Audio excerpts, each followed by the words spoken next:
Some games are fun because they're relaxing and nice. These aren't those. Hi folks, it's Falcon, and today on Gameranx, 10 of the hardest 90s games of all time. Starting off at number 10, it's Super Ghouls and Ghosts, released way back in 1991 on the Super Nintendo. One of the Capcom classics as far as I'm concerned. The original Ghosts and Goblins is considered one of the hardest games of all time, and this game absolutely follows that game's footsteps, albeit this game happened in the 1990s. I don't know why they went with Super Ghouls and Ghosts and not Super Ghosts and Goblins, although I do like the name Ghouls and Ghosts better. But hey, it's really irrelevant because you can die really fast in either of those games, and Super Ghouls and Ghosts is of course a nicer looking way to die. Enemies pretty much attack you from all angles, just like in the original, and when you jump in the air you just have no control at all. There is a double jump, you can change direction, but it's still really tough. This game is just filled with nasty traps like transforming environments and chests containing traps and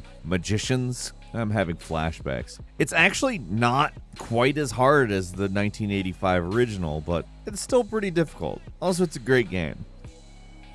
Number 9 is The Lion King, which was released in November 1994 for Genesis and Super Nintendo. It was developed by Westwood Studios. Yes, Command & Conquer Westwood Studios.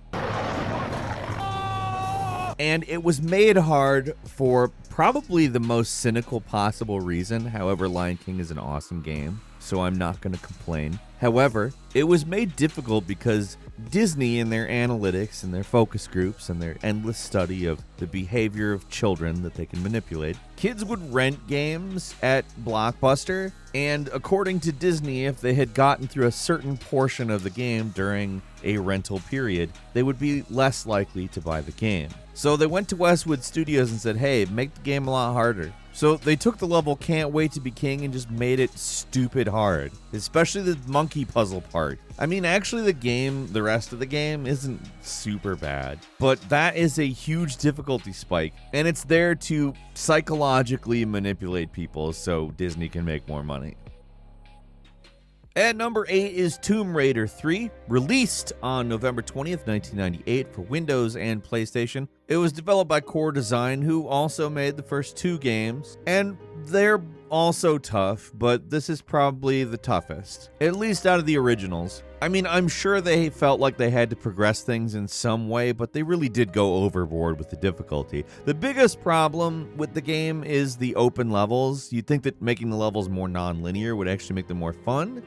Actually just kind of makes them more confusing. Keep in mind, open level design, open worlds wasn't really a big thing in 1998, but you know, points for trying. Add in the death traps that are everywhere and secrets that are often easier to find than the actual way you're supposed to go, and you've got a pretty frustrating game on your hands. But hey, kids and their video game ladies, right? At number 7 is Myst, and wow, do I remember being frustrated with this game. It came out in 1993 for Mac and then Windows in 94. Cyan developed it and really wanted to baffle folks. It's a first-person puzzle game, and I mean, it just drops you onto this island. A guy in a book gives you some exposition, and then from that point forward, it's just you, man. You gotta figure it out. All of the puzzles are just sort of bizarre, and they're everywhere, and you have like basically no clues how to solve them. You just have to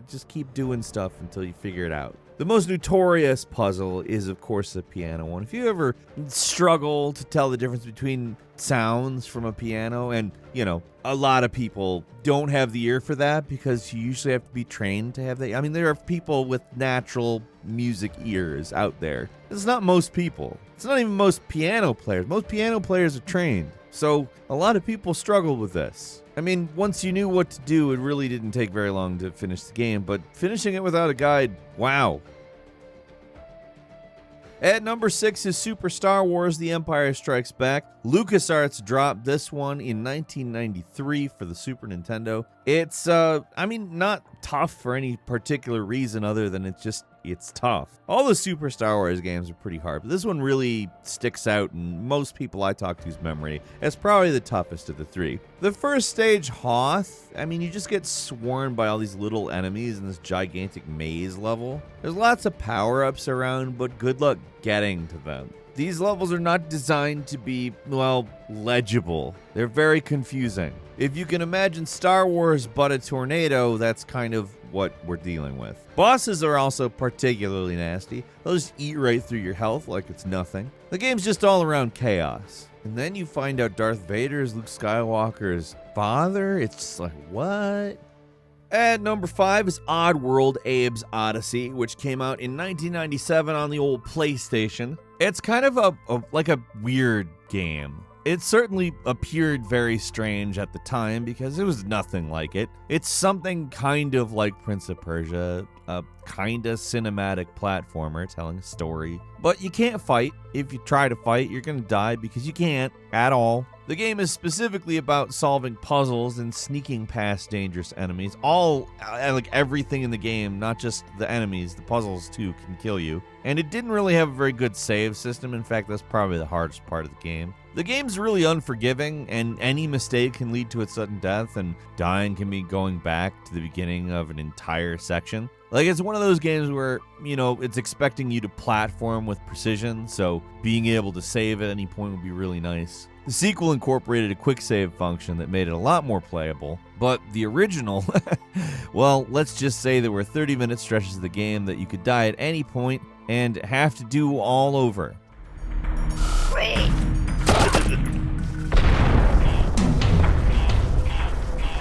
At number 4 is Driver. In 1999, this is a late entry for the Sony PlayStation developed by Reflections Interactive. Driver was so hard that the tutorial was, it was a struggle to say the very least. I don't know if you remember playing the original Driver. It doesn't stay as hard. It gets a little easier after the tutorial, but people got stuck on the tutorial. It might actually be the hardest level in the entire game. First off, you only have 1 minute. For a tutorial, it's pretty sparse on instructions, as in it gives you none. And if you crash 4 times, you gotta start it over. I do not understand how this was meant to introduce you to the gameplay of Driver. It is very hard. It's ridiculous.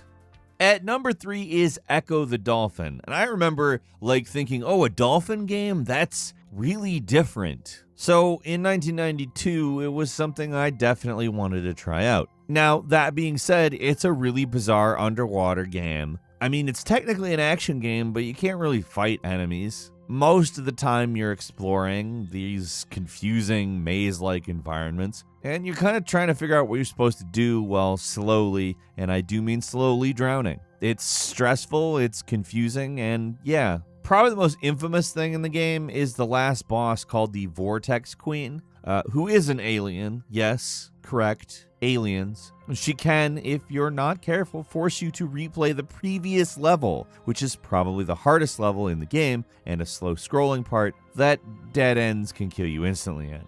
It's super frustrating all around.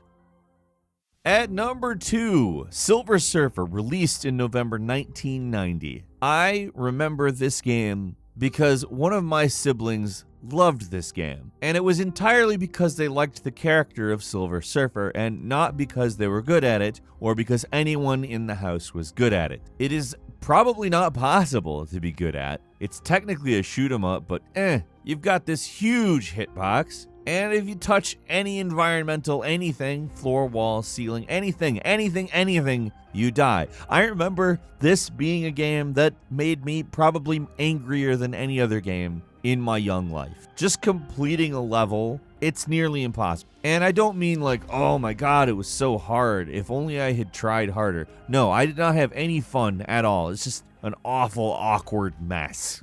And finally, at number 1, I'm going to go ahead and say this is the number 1 for multiple reasons because it is hard as hell, but darn it is it fun. Battletoads on the NES, which came out in 1991. I don't know if there's a game that frustrated me more that I couldn't stop going back to.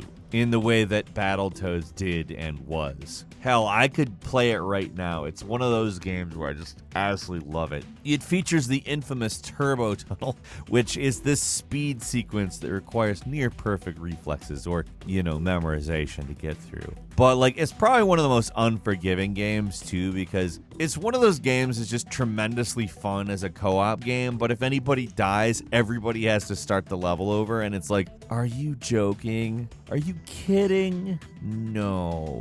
It can be masochistic to play Battletoads, but there's just also something about it that made me love it and still love it to this very day. I cannot wait for the new Battletoads. We haven't really heard anything about Battletoads since last year, but hey, I love me some Battletoads. But how about you? Did you love any of these games, or were they too hard? And no shame in saying they're too hard. Sometimes games are just so hard they're not fun. I'm looking at you, Silver Surfer. Anyways, leave us a comment. Let us know what you think. If you like this video, please click like. If you're not subscribed, now's a great time to do so. We upload brand new videos every day of the week. The best way to see them first is, of course, a subscription. So click subscribe and don't forget to enable all notifications. As always, thank you very much for watching this video. I'm Falcon. You can follow me on Twitter at Falcon the Hero. We'll see you next time right here on Gameranx.